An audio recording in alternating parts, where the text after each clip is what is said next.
What won't make sense to many listeners is that regular church participation has physical health benefits, and that actually you're likely to live longer if you go to church. How on earth? Yeah, so that's another very good question. And we do find that although religious service attendance doesn't affect the incidence of physical disease all that much, again, maybe a little bit, but not all that much, it does seem to increase the likelihood of survival from it.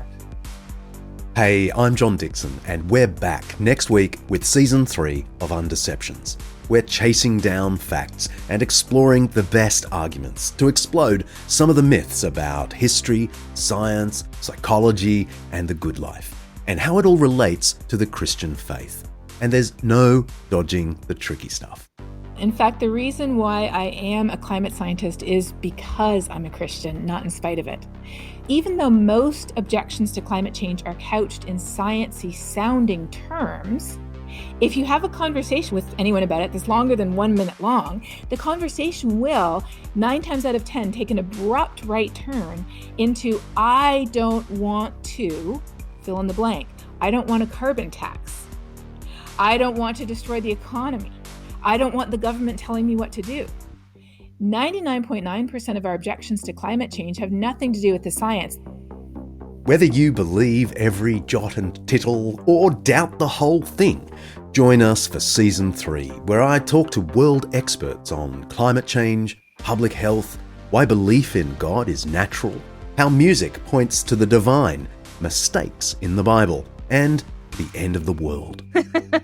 I've always kind of been partial to zombies. I don't know that I want zombies to actually be there at the end of the world, but I think zombies make for really interesting stories. Yep, we've got zombies and robots. So it's very much in the air that we are going to produce gods.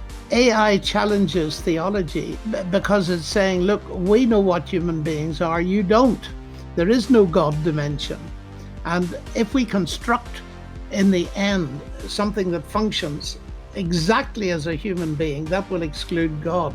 And of course, that's nonsense, because if the human mind can construct life, that simply shows that life can be constructed by a designing intelligence. We desperately need theologically, ethically trained people who can take a sane and not a crazy look at these things and guide humanity into sensible decisions. But one really does fear, with the rate at which governments are getting away with highly intrusive uses of AI, that it may be completely unstoppable.